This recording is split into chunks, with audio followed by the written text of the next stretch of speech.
All right, Rabosai, good morning. Let's begin today's daf. Exciting daf in front of us today. Today's daf is Nun Beis 52. We are starting at the Mishnah on Nun Aleph Amud Beis 51b. Towards now, let's take the opportunity to wish a Mazel Tov to Simon and Tara Posner on the birth of a baby girl. Mazel Tov. Mazel should be Zocha Legadol L'Torah L'Chuppah L'Masim Tovim. Amen. So what it says in the Mishnah. So we say the following: Kama teha selach hasera v'lo yehi ba'ona. So remember again, we're discussing laws of Onah. Now what the Gemara is talking about is the following Yisod. How much a coin? Now remember again, we'll take a look at Rashi.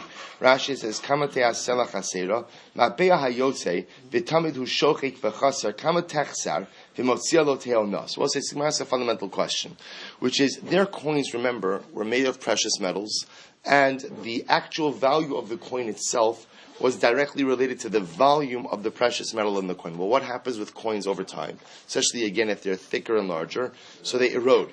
So the shaila is, how much coin erosion can you go ahead and have on a coin, and yet the coin is still fit for circulation? Now, the way the Gemara is framing this question is, oh no. In other words, how much could a coin diminish? How much could be missing from the coin? And yet the coin is still usable and will not subject the transaction to the laws of Onah. So we'll say, so already, again, the fact that this question is asked already tells us that the laws of Onah by currency are going to be different than the laws of Onah by merchandise. Because by merchandise, you already established that what's the laws of Onah? 1/6. So obviously the fact that this question is coming up indicates to us that here is going to be machlokes. Rabbi Meir says, Arba'i saros isser l'dinar. So what Rabbi Meir says, and again we're going to get into a lot of the Talmudic currencies, Rabbi Meir says it's 4 isaros, when the isser is, it's 4 isaros when there's an isser to the dinar. So the Gemara says, so just to give you the percentages, according to Rabbi Meir, that's 1/24.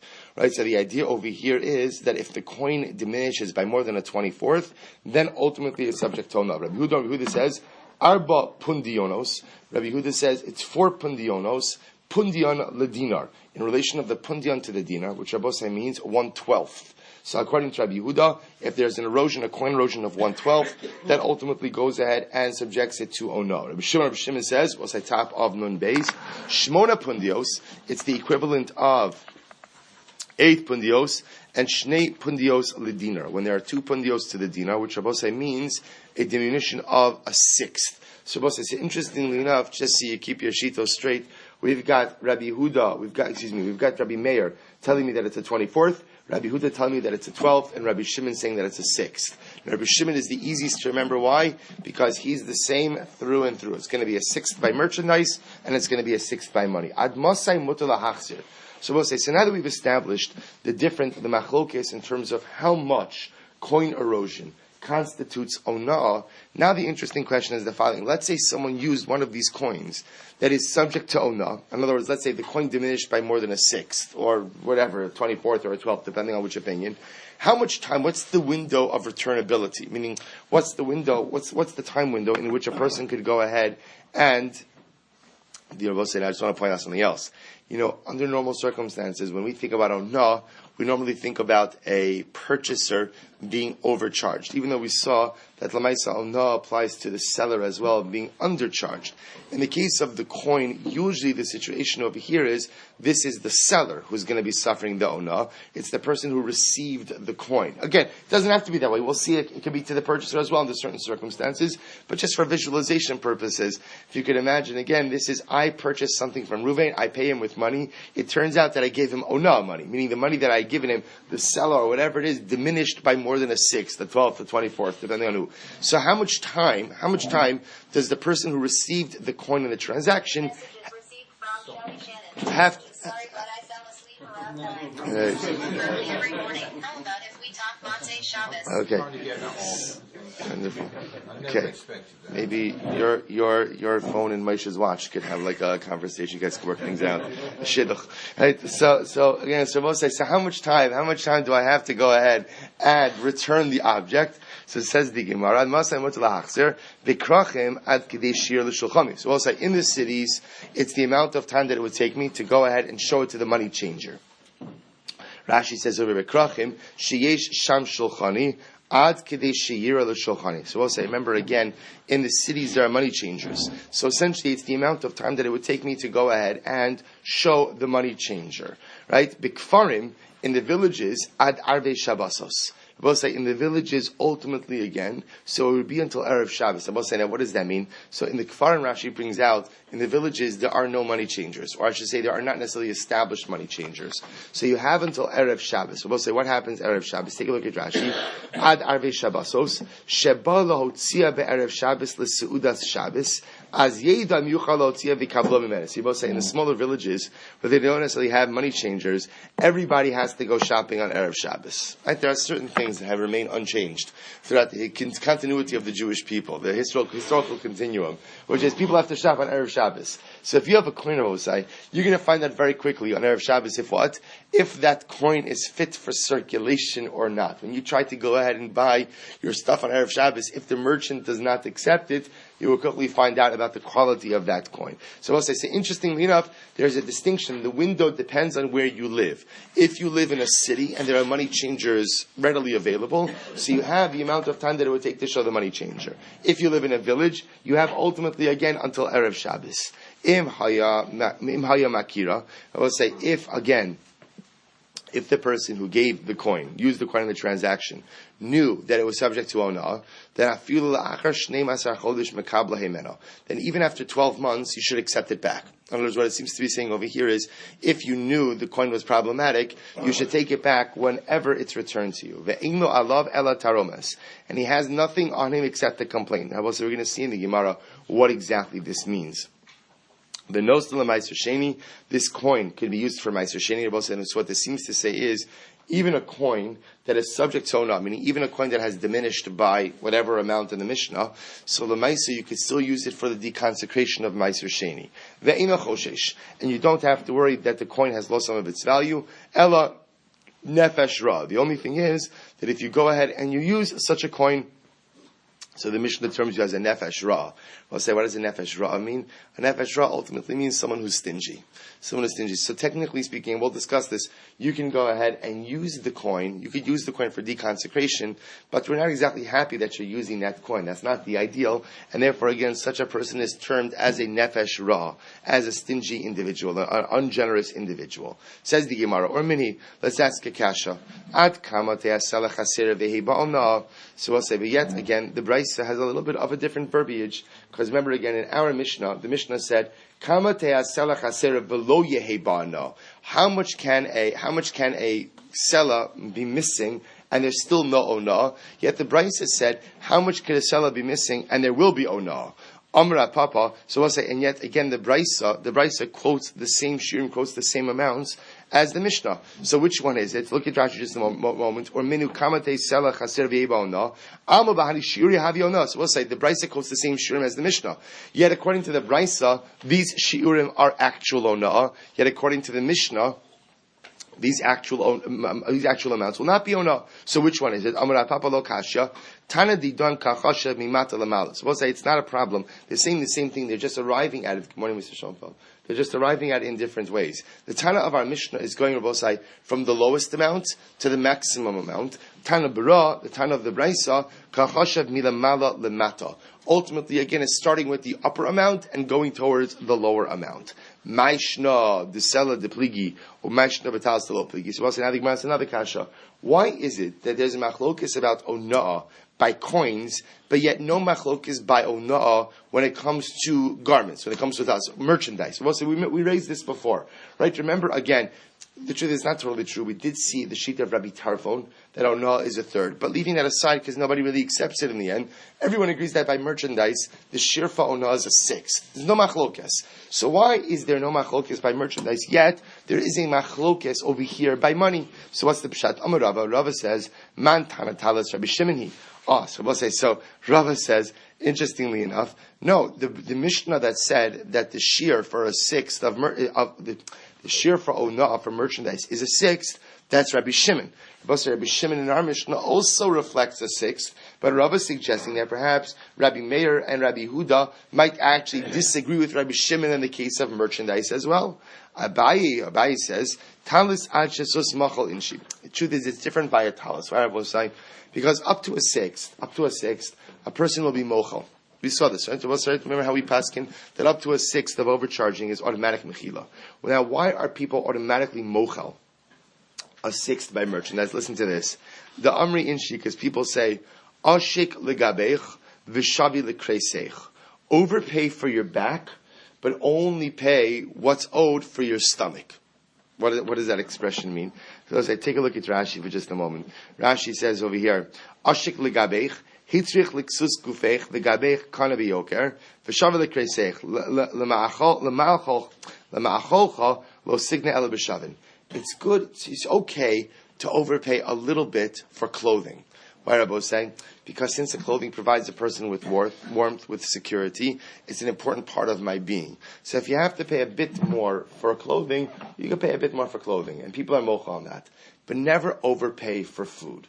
For food, ultimately, again, whatever you eat, that's exactly what you should pay for, and there's no need to pay any kind of premium, no need to pay any kind of surcharge. Therefore, interestingly enough, Abaye suggests over here that when it comes to the purchase of merchandise, he's using talis as an example, so people accept some level of overpayment because there's an objective benefit that a person is receiving in this object. When it comes to food, however, food, again, a person should not overpay for. Therefore, again, I'm sorry, we're not making the distinction between food, we're just making the distinction between merchandise and everything else. Therefore, when it comes to other things like money, so a person is not automatically mochel on the sixth. Sela, kevan de lo sagile, lo mochel. So we'll say when it comes to a coin, here's the problem. If you have a coin, we'll say, look at Rashi, kevan de lo sagile, sheni yotze b'hotza. We'll say the problem, of course, with the coin is, at a certain point in time, a coin is no longer going to be usable in the open market. So meaning, it's nice to, yes, so when it comes to merchandise, I could say, I'm willing to overpay by a sixth. When it comes to coinage, however, the shurim will be much less, because at a certain point in time, the vendors do not want to accept the coin. The moment that the vendors don't want to accept the coin, it's not a function of what I'm willing to be mochel. My money is only meaningful if what? If it has purchasing power. The moment that it loses its purchasing power, the money itself is no longer relevant. Gufa, someone quotes the Rashi we said before, Ad kamate asalach asera v'eba omna. So remember again, quoting the Mishnah over here, how much could a seller be missing? And there'll be ona, actually quoting the Brisa, excuse me. How much could a seller be missing? And it would be subject to laws of ona. Rabbi Meir Omer Arba Siros. Arba Isaros Isra Ladinar. Rabbi Yehuda Omer Dalid Pundios Pundion Ladinar. Rabbi Shimon Omer Shmona Pundios Shnei Pundion Ladinar. So we'll say again, the Brisa just quotes all of the shiurim that we had just mentioned before. Rabbi Meir holds the 24th, Rabbi Yehuda holds a 12th, and Rabbi Shimon ultimately holds a 6th. All the same shitos as we had before. Yes, sir, Alkain. I will say, but more than that, mocher bishavyeha. Ultimately, you could sell it for what it's worth. And I will say, look at Rashi for just a moment. Rashi says, yes, sir, Alkain mocher bishavyeha lekamei mefarish la yisera alkain shlopachsek diona. So we'll say, we will define exactly what this means, because when you read it, it doesn't make sense. It sounds like if it appreciated more, or it was devalued more, you could sell it for its worth. We'll discuss what that means. Ad kama tifaches. So we'll say, this is actually interesting halacha.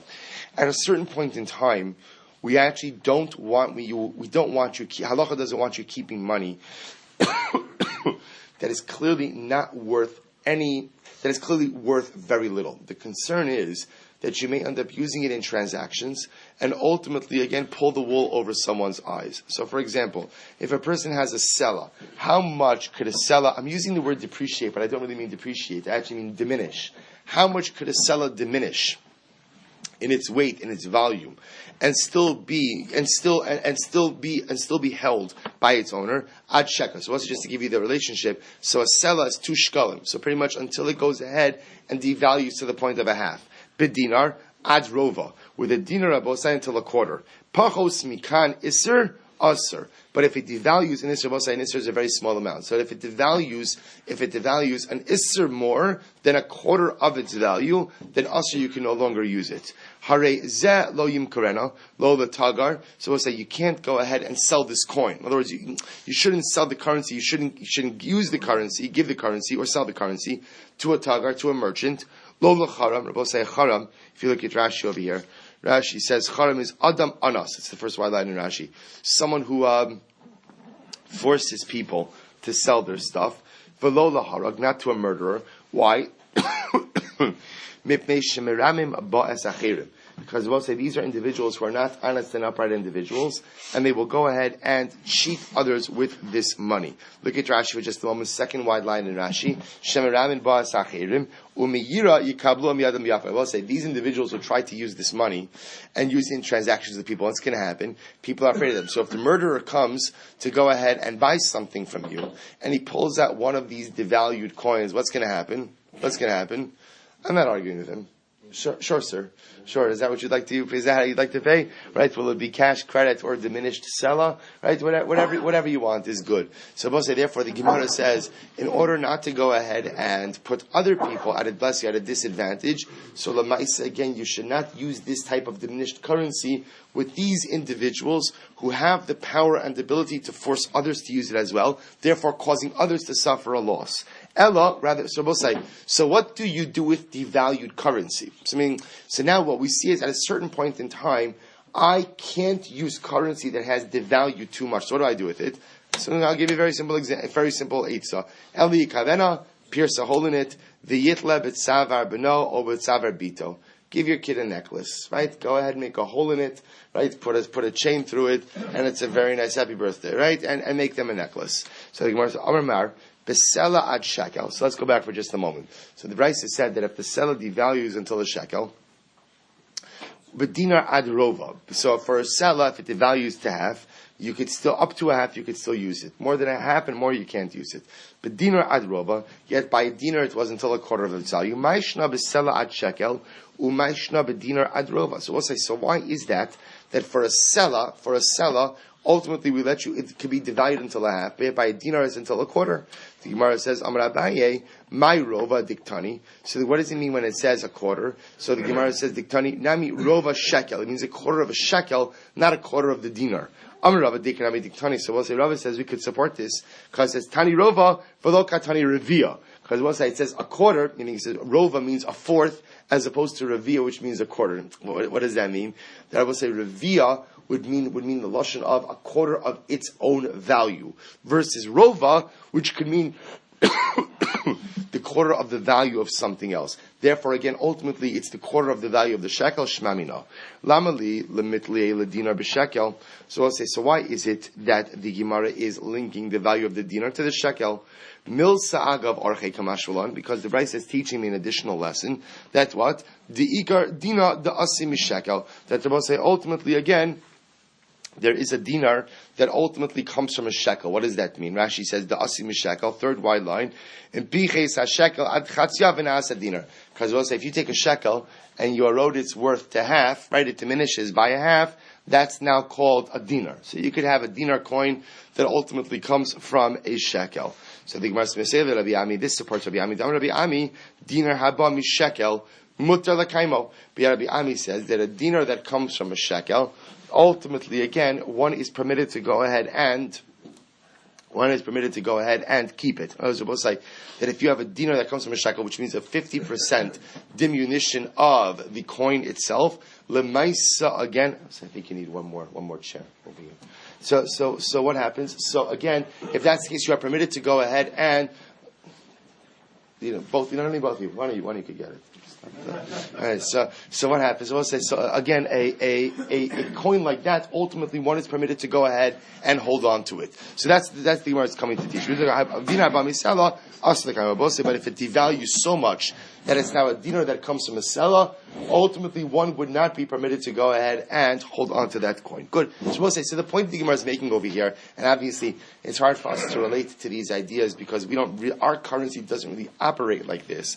But Lamaisa, the take-home message is that first of all, there's ona'ah by coins. Ona'ah by coins is different than ona'ah by merchandise, because whereas ona'ah by merchandise, everyone will agree that that's a sixth. Ona'ah by coins is subject to machlokis, because I will say, remember again, really, ona'ah by coins occurs at a point in time where the coin would no longer really be easily usable within the open marketplace. This is machlokes, really. At what point in time does the coin become difficult for usage in the open market? In addition to that, the Gemara says, we do see that at certain points in time, if the coin devalues so much, you're not allowed even to hold on to it. We're going to discuss more what you have to do with it, but you can't even let it pass as currency for fear ultimately again of causing someone to lose out in some future transaction. Pachos mikan iser asrelotzi. So let's remember again, the Brisa it said that if you have a dinar that devalued more than a quarter, we said more than a quarter of a shekel, ultimately if it devalues more than one isser more than that, also you can no longer use it. So says the Gemara, my kamer. So what exactly are we saying? I'm going to buy hachi kamer. This is what it means to say. Pachsa sela yosem nichdei ona. If you have a seller, Rabbi that has diminished more than the shir of ona. And again, remember, the share of ona'ah by coins is a three-way machlok, yes? So the Gemara says what? So iser, more than an iser, in other words, it diminished more than the share of ona'ah by more than an iser. We'll say an iser is like an iser, just so you know, is the smallest unit of currency. It's like a pruta, right? Smallest unit of currency. So what happens? Aser. So therefore, again, the coin is no longer usable. Amalei Rava said, Ihachi, afilu mashehu nami. So I don't understand. We'll say once a coin gets to the point of ona'ah, even if it diminishes just a mashu, just a little bit, even less than an iser, it should also be aser. So the Gemara says, Allah Amarava, pachsa sela iser ledinar aser. So we'll say, ultimately again, if the sela devalued by more than an iser to the dinar, it'll be aser. Ustamuk Rabbi Meir. And both say, the Brisa reflects the view of Rabbi Meir. Tinan Hasim, we learned there, sela shenifsala, this kineshebo shokebal mishkalo. So let's listen to this. I have a coin that is no longer usable as currency. But you know what I can use it for? I can use it as a weight on my scale. So we'll say, I know, for example, I can't use it for currency anymore, but I can use it as a weight for my scales. What's the halacha? Shokebal mishkalo. You can use it as a weight. Tmeya. We'll say, now here's the chap. It becomes tameh. Why does it become tameh? In other words, what do you mean become tameh? It's receptive to tumah. Why is it receptive to tumah? Why? Because it's a kli. Because Rabbi say the moment I begin to use it as a weight, it now has the identity as a kli. Therefore, it's makabel tumah. At kamati pach etzir rasher lekaima. Rabbi say 5 lines up from the bottom. Nun beis amud aleph. How much could it diminish? And yet I'm still permitted to hold on to it. To which the Gemara says, L'sela shnei dinarim. So ultimately, again, for a sela, when it's diminished by 2 dinar, pachos mikan, Rabbi say if it diminishes more than this amount, yakuts. Then ultimately, again, Rabbi say yakuts means you should cut. Rashi says, yachtechena l'shnayim da'asilat fuke b'shekel. You should cut it in half. You should literally cut it in half so that no one comes to use it as a coin. Because apparently, again, it can be passed off as a shekel. And of course, that would go ahead and cause someone to lose out. Yasser al kein mai. What about more than this amount? Amravuna pachos mikan yakuts. We'll say if ultimately, again, it diminishes by less than this amount, you have to break it in half. Yasser al kein yakuts. Then all the more. So again, if it diminishes by more than this amount, you also have to break it in half. Rabbi Abi says, no. Pachos mikein yakuts. We'll say if it diminishes by less than this amount, meaning, again, not the full diminution, you have to break it in half. Yasra kein yakai. I will say now, what Rabbi Ami is coming along and saying is the following. If a coin diminishes to such a group, here's the concern. Our only concern is in situations where a coin could be passed off as a coin of a larger denomination, thereby potentially going ahead and cheating someone in a transaction. When the coin, and therefore again, in those type of situations, what the Chacham are saying is, break the coin in half. We don't even want you holding on to, because you know what happens with money? If you keep it around, inevitably you run the risk that what? Right? Clinical tests have shown that people spend the money that's in their pocket. So what's going to happen? If I go ahead and I have it in my pocket, I'm going to spend it. And if I spend it, I can end up cheating someone. So at a situation where there's a concern that it may come to cheat someone, we want you to break it. If, however, the coin is so diminished that lemaisa, again, it doesn't even look like any kind of coin that I could pass off of a larger denomination. So essentially, Rav Huna says, Rav Ami says, excuse me, leave it alone. You don't have to do anything with it. Meis says, we'll say, I'm a base. Meis fei, yesra kein mochra b'shavyal. Yet we learned earlier, that's what? That if it diminished by more than this amount, mochra b'shavyal, you could sell it for its value. My love, shepichsa yosem mechdei ona'asa. We're not dealing with the case of a coin that diminished more than the ona'ah amount. In other words, a coin that diminished by either more than a 6th, the 12th, the 24th, depending on who you're asking. And yet the Bryce is still saying that's what? That I could sell the coin for its full amount. Lo, yisera dakati lo pachsi bichdei ona'asa. No, actually, it's talking about a case where the coin diminished, but what? not to the shir of ona. It diminished, but not to the point of ona. To which the Gemara says, Mochra b'shaviyah. In that case, you could go ahead and sell it for its full value. So we'll say, if you have a coin that diminished in I want to say in value, but it's in value / volume, but it did not reach the shir of ona, then what? You could sell that coin for its full original value. It's almost like the ona of less than a sixth by merchandise. The same of ona of less than a sixth by merchandise is automatic mechila. It's automatically forgiven. So too what? Ona of less than a certain amount by currency is also automatically forgiven. And therefore you could sell that currency at the full value. Metzia, no is the kasha. At kama tipachas v'yehei rashe lekaima. We'll say, how much could a coin diminish? And yet you're still permitted to go ahead and maintain that coinage. You're still maintaining to retain that currency. The sela ad shekel. So I'll say, if you have a sela, you could allow it to diminish up until a shekel. So remember again, a sela is 2 shekalim. So you could allow it to diminish up until 50%. My lab, the pachas porta. Well, sorry, we're not talking about a case where the coin diminished a little bit at a time. Look at Rashi. It's the last wide line on the top of Rashi. My lab, the pachas porta. The ka'amar mutter lekaima ad shekel. And yet again, the halacha is that you're permitted to keep it up until it diminishes to a shekel. Alma, lo mischalfa b'sela, but you have to Rav Huna. Therefore, I will say, will not get mixed up with the sela, and this refutes the position of Rav Huna. To which the Gemara says, no, it's not the case. The nafa lenura va'afchos bechadazimna. No, actually, the case of Osei is what? Where it fell into a fire and it diminished all at once. Armar yikabena v'yitlena b'tzavra b'no b'tzavra b'ito. So listen to this. So what did the Brisa say before? We're just going through the Brisa now. So remember again, what did we say before? That if the coin went ahead and diminished a certain amount, so what can you do? If you can no longer use it on the open market, what do you do with the coin that's not usable as currency? Pierce a hole in it, put it on a chain, and give it as a necklace to your kids. So the Gemara says, however, or minhi, but yet we learned, lo ya'asena mishka be mishkalosav. Yet we learned that if you have a coin that is devalued currency, you should not go ahead and use it as a weight. Furthermore, you should not go ahead and discard it. You shouldn't discard it. Amongst what I say, grutosav Rashi is the shivrei klei kesef, are silver utensil shards. You should not throw it amongst your silver. And nor should you pierce a hole in it and use it as a pendant on a necklace for your son or for your daughter. So what should you do with devalued currency? Rather, yishchok, you should grind it up. Yatoch, or you should melt it down. Yakutz, or you should cut it up. Yolich liyam hamelach. Or we'll say what?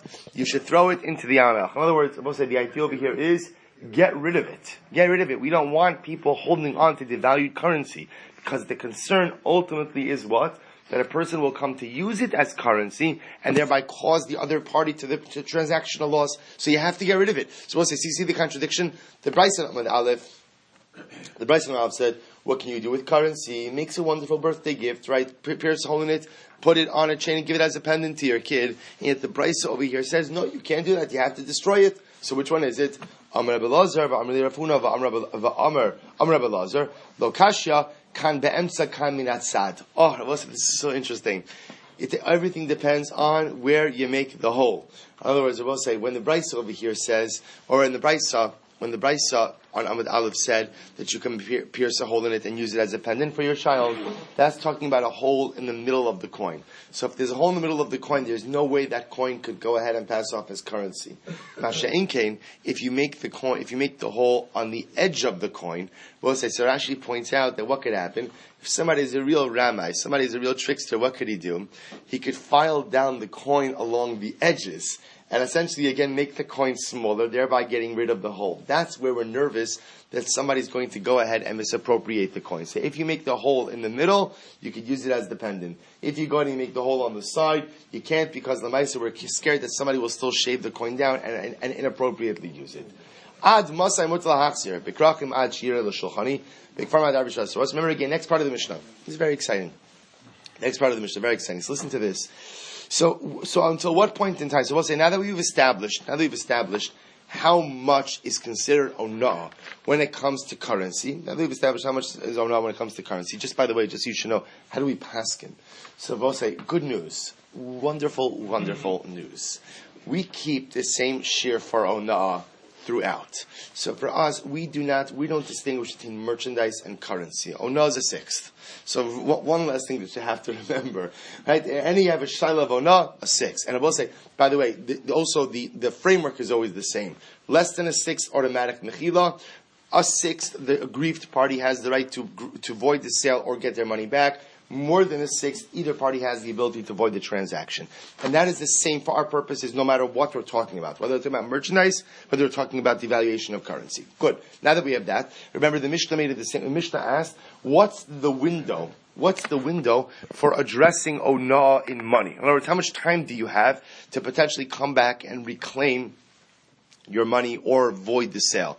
So remember again, the Mishnah made a distinction between where you are living. In cities where they had money changers there, it's the amount of time that it takes to go show a money changer the coin, get his opinion. So also, which seems to be a relatively short amount of time.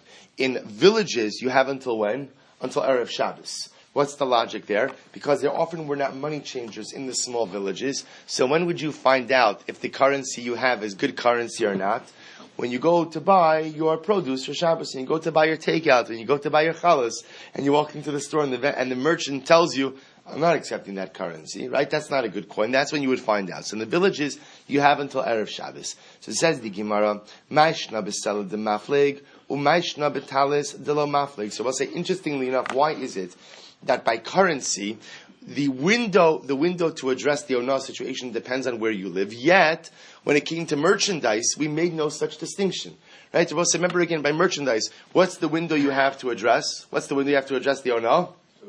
Ad shir latagar, or lekrovo, until you have enough time to show it to your friend or to a relative. And the Mishnah, they made no distinction in terms of if you live in a village or if you live in a city. So why is it when it comes to money, there's a distinction about where you live, yet by merchandise there was no such distinction? It's a mind-blowing kasha.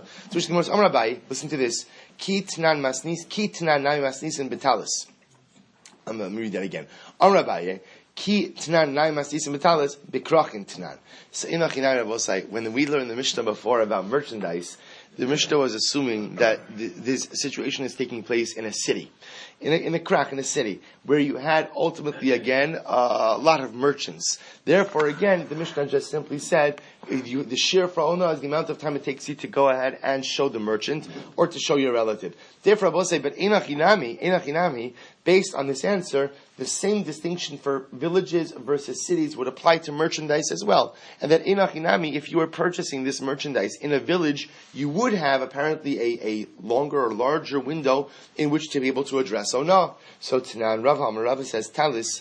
Rava Amar. So we'll say that's the first answer. So Abaye says, Einachinami, the same distinction that applies by money also applies by merchandise. That's answer number one. Rava says no. Talis kol inish kimle begava. We'll say, here's the difference, says Rava.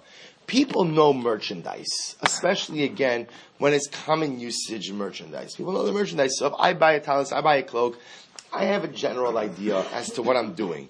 Sela, and therefore I will say, Therefore, the shear to go ahead and address onah is relatively short. You want to go show it to someone to get a second opinion, that's your business, but you got to do it quickly. Because most people are versed in merchandise. Sela, when it comes to money, kevan delab kol inish kimle begava elo shulchan. You will say, when it comes to currency, so most people are not experts in the value of the currency. Right? You will say, if a person doesn't work in the financial industry, I don't know the relationship to the dollar to the yen. I could ask Avi. I'm sure he could rattle that off. He could tell me that. Right? But a stama person doesn't know that kind of stuff. What I know is I've got $20 in my pocket. That's what I know. And I have a pretty good idea as to what I could buy for $20. But the valuation of currency, most people do not know. They're ela shulchani, but a money changer. Money changers know hilchach. Therefore, I will say bikrach and dika shulchani achir l'shulchani. So I will say, therefore, again, so you hear the distinction. The Gemara assumes merchandise people know. So when I buy something, I pretty much know about the merchandise. So therefore, again, yes, there's a small window in which I could go ahead and address if I'm being overcharged or undercharged. Okay, but I only need a relatively small amount of time to work that out. With valuation of currency, I don't know that. The only way I know that is by a shulchani, by showing it to a money changer. Therefore, if I live in a city where I have constant access to a money changer, say, the window to address Ona is the amount of time it takes to go show the money changer. However, Bikfarim, the Lekar Shulchan, Rabbi say most villages where there wasn't a Shulchani who was always there. There wasn't a money changer who was always there. Ad Arve Shabbos the Salkin L'Shuka. I have until Erev Shabbos, because Rabbi say Erev Shabbos I go to the Shuk, and when I go to the Shuk, again, I'll be able to see, or I'll be able to find out if my currency is good or not. So we'll say this is actually interesting. So remember, what did the Mishnah say? A very cryptic statement. So we're going to discuss this. So remember again. So I'll say. So now the Mishnah said that if now the assumption we're making over here is if the person ultimately again who used the coin in the transaction, called the purchaser, who used the coin in the transaction, realized that he was using a flawed coin. So the Mishnah said even after 12 months, once the seller, let me say it differently. I'm buying something from Ruvain, so therefore I'm giving Ruvain the money. So if it turns out that I knew I was using a flawed coin, therefore what happens when Ruvain comes back to me and says, hey, you used the flawed coin, I want my money back, even if he's coming back to me after 12 months, I should still accept it back. So says the Gemara, Heicha, so when is this taking place? So where is this taking place? Ibikrachen ha'amrit atshiyah l'shuchani. Ibikfarim ha'amrit ad arbi Shabbos. I don't understand this halacha. So you're telling me now that if I knew that I was using a flawed coin, then I should accept it back from the seller, even after a year. I don't understand. We just spoke about the window for Ona. So this should depend on where I'm living. If it's taking place in a village, he has the amount of time that it takes to show to a money changer. If we're living in a city, the money changer. If I'm living in a village, it's until Erev Shabbos. What do you mean more than 12 months? Listen to this. Midas Chasidus Shanukan. We're talking about over here, about a Midas Chasidus. So take a look. What does it mean, Midas Chasidus? So Rashi says Midas Chasidus v'achi kamar im chasatu mekabla. If I'm a pious individual, I should accept the money back even after 12 months. Right? If I believe that indeed, listen, I want to be clear. This is not necessarily talking about a case where I purposely gave him that money. The point over here is I recognize the coin as the coin that I gave him, and I recognize now in the aftermath that was a flawed coin. So now what the Gemara is suggesting is when the seller who received this coin for his merchandise comes back to me a year later and says, hey Silver, you gave me a flawed coin. If I recognize the coin, I recognize the mistake that I made. Emachinami, alts midas chasidus, I should accept the coin back. Am I halachically obligated to do so? No, because remember, there's a window to readdress Ona transactions. What's the window? Well, it depends. If I'm in a city, the amount of time that it takes to show a money changer. If I'm in a village, until when? Until Erev Shabbos. But if I'm a good guy, Midas Chasidus, which Shabbos say, by the way, we see something very profound over here. There's a din of being a good guy in business as well, right? Again, chesed is not just your interaction with charitable organizations. You have to be about chesed in business also. That's how people succeed in life, not by being cutthroat. So it says, I don't mean to dispense business advice, but if I were to dispense business advice, and this is free. Right? I will say, again, in general in life, you never get anywhere. Trampling on people. You might get ahead in the short term, but in the big game, I will say, being a cutthroat, trampling upon other individuals, never gets you ahead. Not only that, but there's even more. There's such collateral damage on your character. Right? It takes a toll on your being a husband. It takes a toll on your being a father. It takes a toll on your being a friend when you live with those kind of midos. Very important to so. So says the Gemara the following: Ihaki ema seifa. But if that's the term midos chasidus over here. Look at the end of the brayso. Ein lo alav ela taromas. Look at the end of the Mishnah. We'll say, what does it say? It says that he has upon him, he has no claim against him, only taromas, only a complaint. So what does that mean? Laman. So we'll say, who exactly has the complaint over here? Ilachasid. So we'll say, lo kabuli lekabli minei, velo tar umes tehabilis. We'll say, this is amazing. So listen to this. Say if you tell, let's play this out. No, this. I know I say it a lot. This is really amazing. Listen to this. Let's play this out. I go ahead. I purchase merchandise from Ruvain. So what do? I give him a seller. It turns out that the seller was diminished by more than a sixth. Okay, he comes back to me a year later. He says, Silver, this is the coin you gave me. And the truth is, I recognize he's right. it is absolutely the coin that I gave him. I even remember the weight of it. It's the coin. And so it turns out I gave him a seller that really was subject to the laws of Ono. So what's the halacha? What's the halacha? What's the halacha? Nothing. Done. We're done. You're past the statute of limitations, right? You had, let's assume for a moment that we were in a village, so we had until Erev Shabbos. Okay, I'm sorry, it's a year later. I don't know. So what's the halacha? The halacha is, but there's a midas chasidus, that if I know that it's my coin, I should take it back. And I should give him a real coin. I should give him a real to a year. It is more than a year. It's afilu yosem, afilu even more than a year. Einachinami. The midas chasidus is never. At some point in time, the assumption is I'm not going to recognize the coin. But lamaisa again, whenever he comes back, I have to give it back.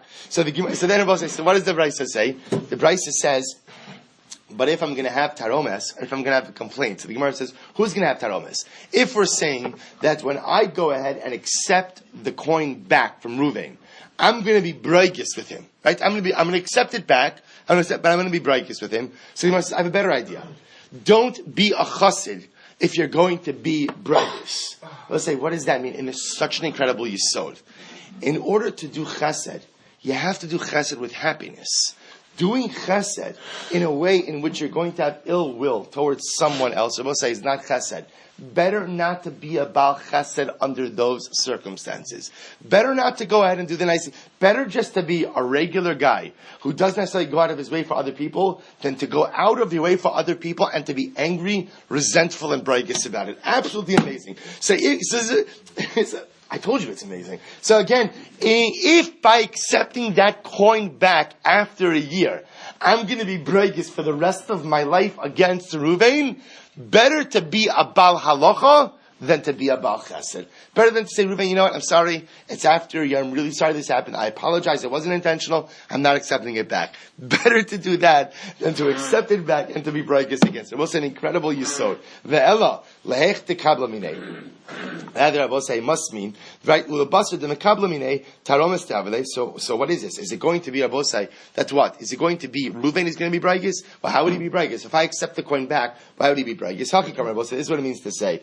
So, Hakikam, ha'acher, afapi she'in mekabla himenu, eilo alav ela taromes. So we'll say, this is what it means to say.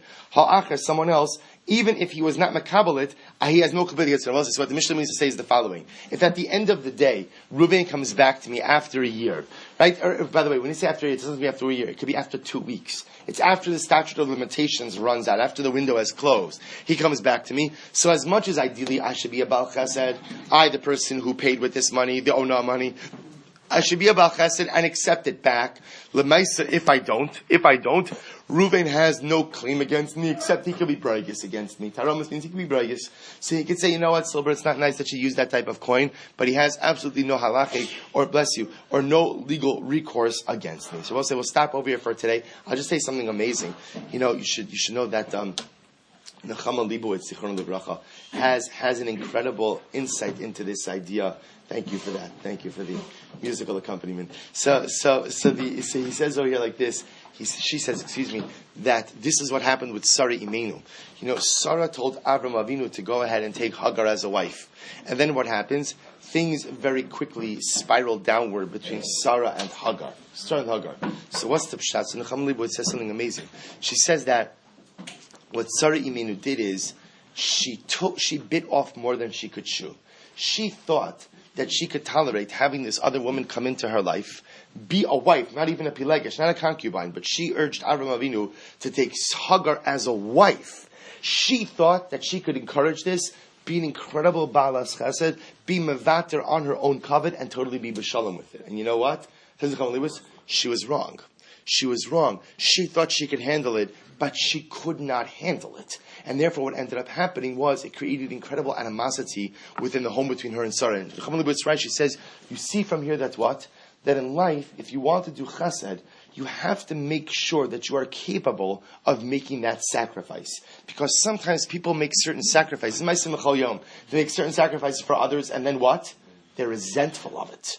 I did this for you, and I'm resentful that I did it. I gave something up, and I'm resentful of that. But I say, that's not chesed. Don't do that. Caution tape. Do not go here. Do not cross this line. Don't do it. And that's the Gemara is saying.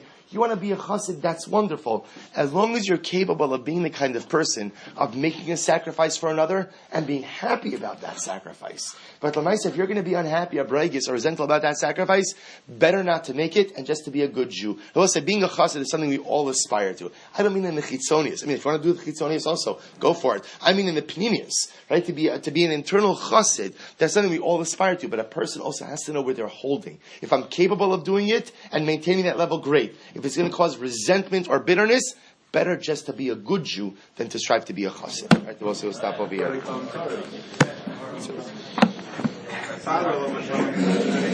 You lend money, don't expect to get it back.